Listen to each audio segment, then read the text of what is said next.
Please join me in welcoming two-time U.S. Open champion Brooks Koepka. Brooks, how does it feel to be back at a U.S. Open? Yeah, it feels good. Excited for the week. Playing really, really well. And, yeah, I've always liked U.S. Open, so it'll be a tough test this week.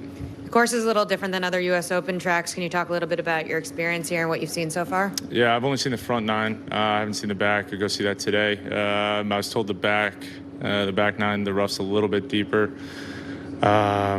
Some long par threes. I do know that. But yeah, it'll be interesting just to see the whole golf course, then probably get back to you on that. We're going to open up to questions right here front. Hi, Brooks. Timothy Parker, Spectrum Networks, Los Angeles. Obviously, last week's merger was a big deal. Do you feel like there was vindication for you? And also, do you think there will be any animosity still out here between players this week? I don't think there's really been too much animosity between players in general. I think that's been a lot more constructed from the media side than the player side. But I haven't paid too much attention to it, honestly. I've been trying to prep for this week.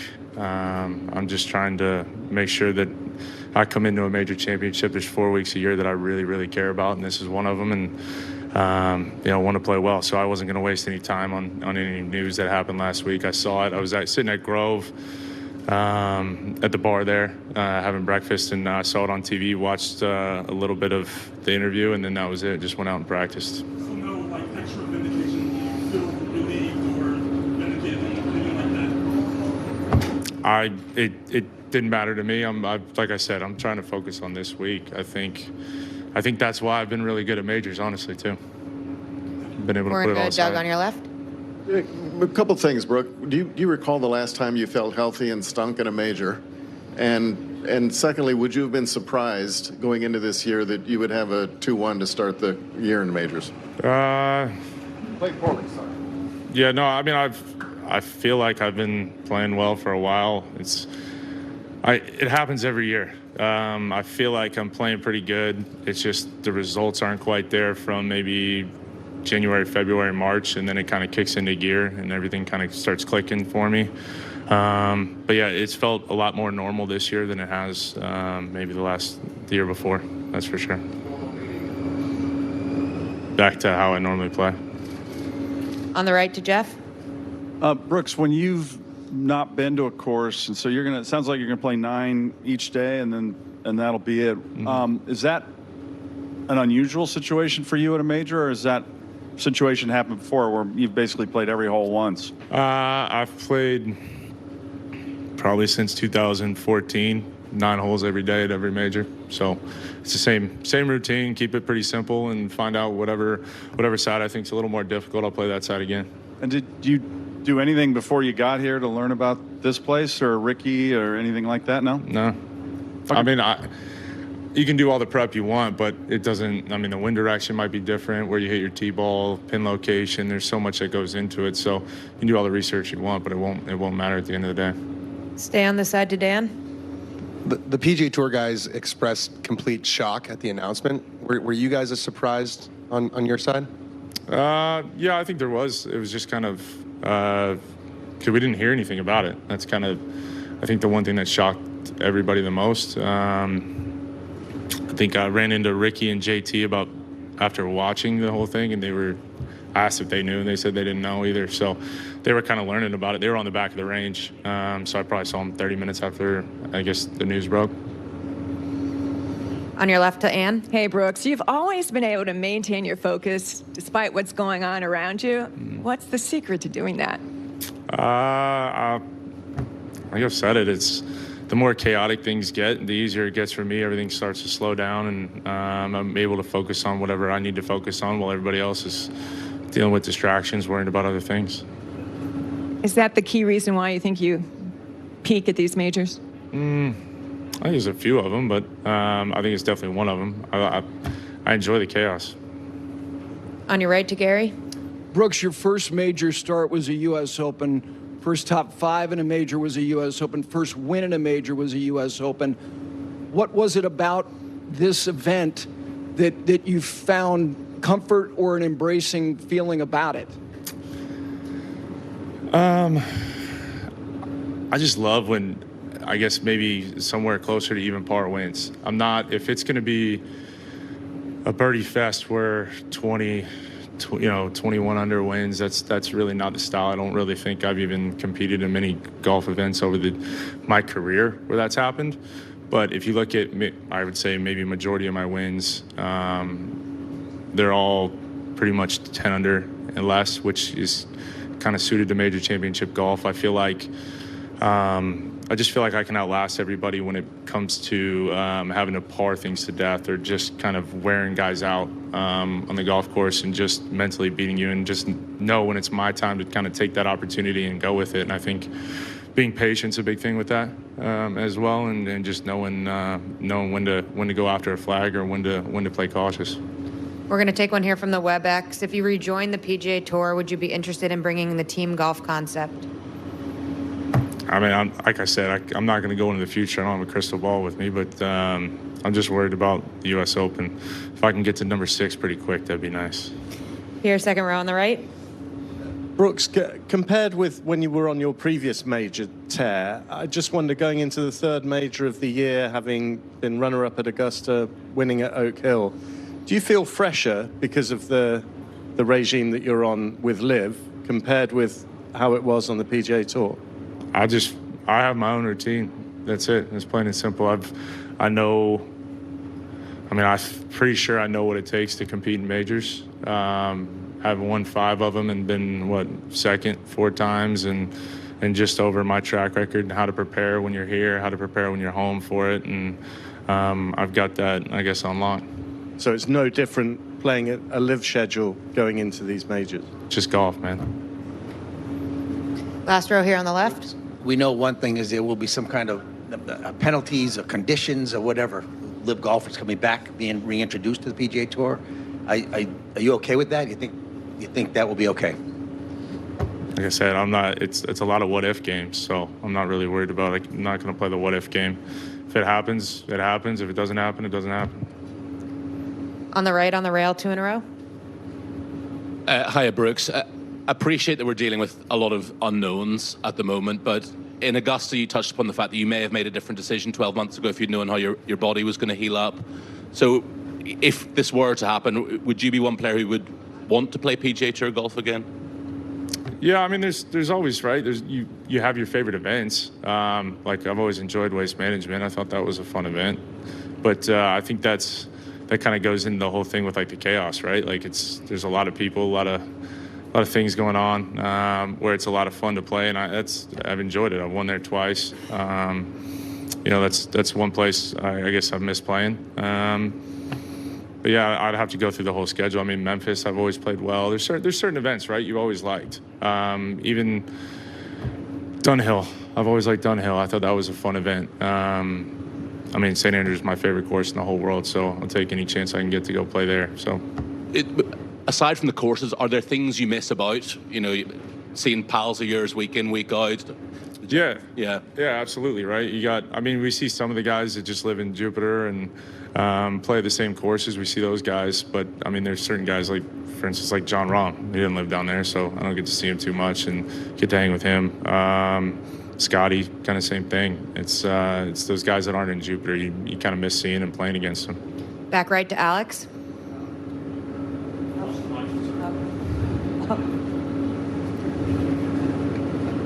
Brooks, at what point in your career did you decide that majors were the thing for you?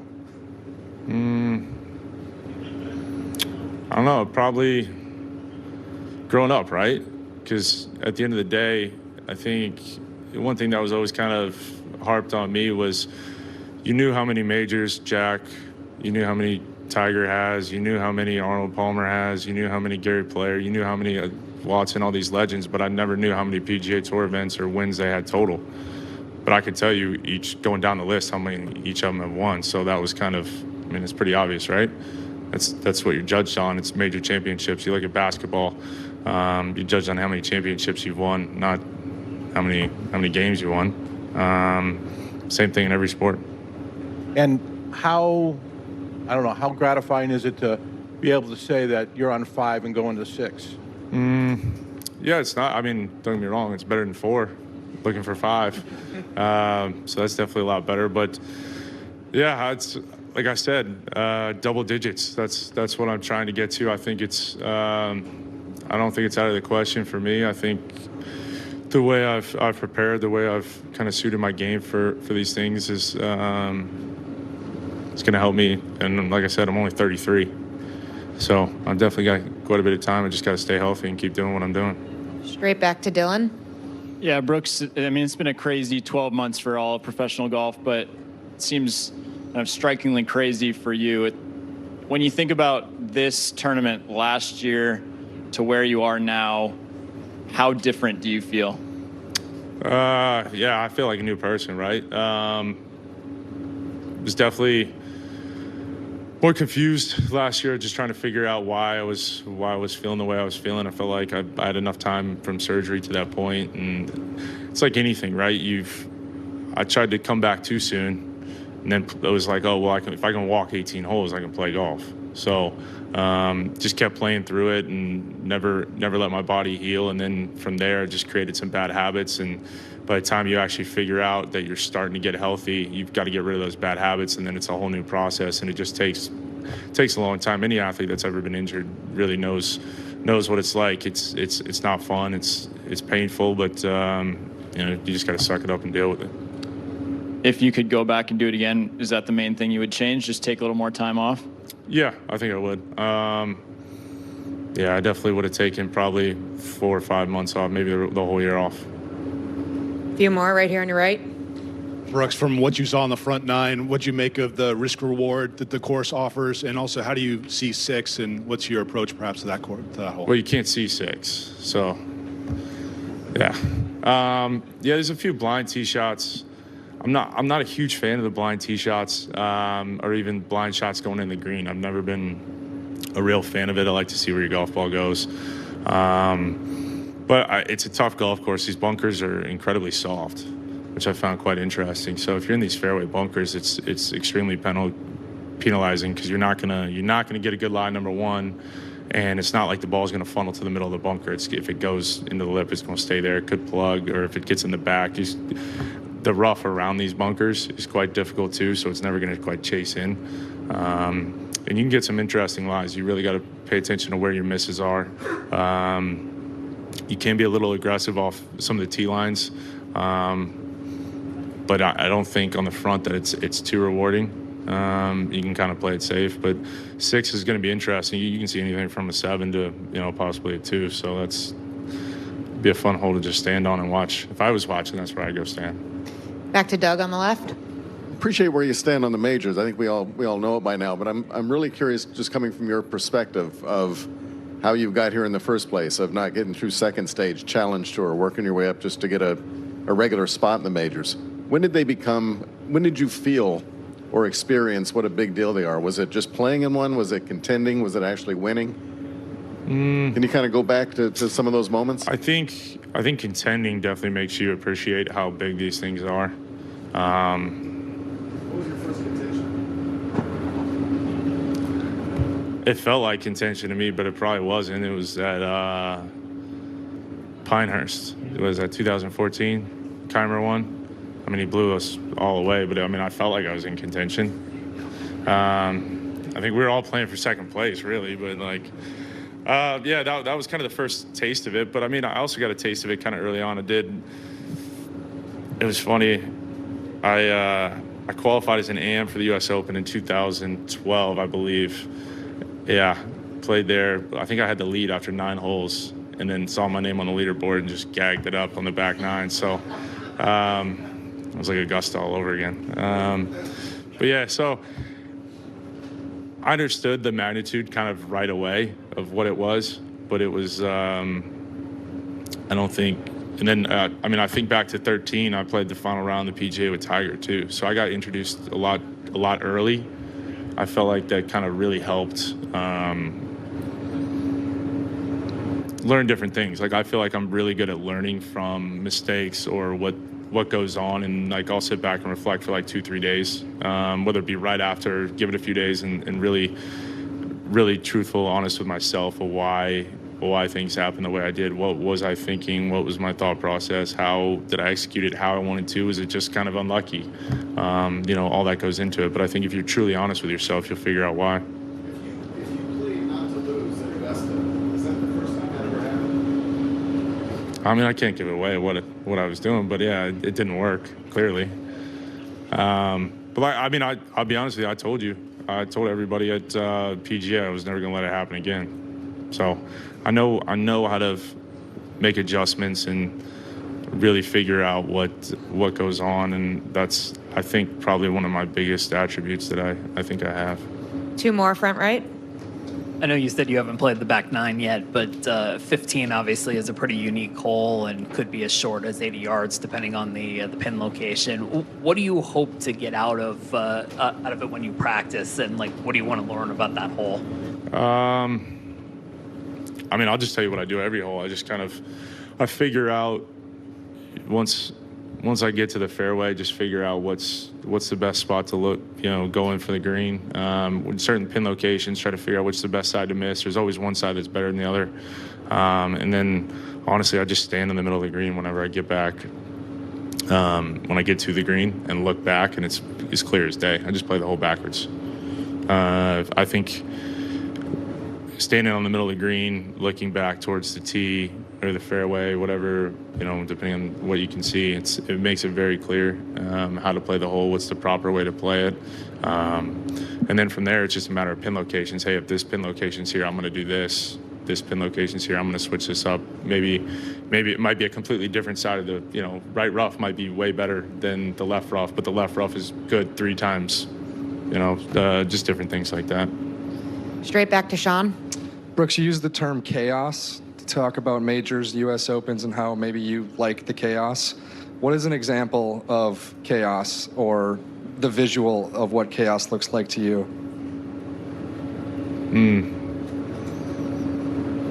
First one that popped in my head was maybe Shinnecock, right? Everybody was bitching, complaining. I just felt like they were all so focused on the golf course, they kind of forgot about what was going on. That they were there to play a major championship instead of, okay, the greens are pretty fast, but if you leave yourself in an uphill putt, it's not too bad.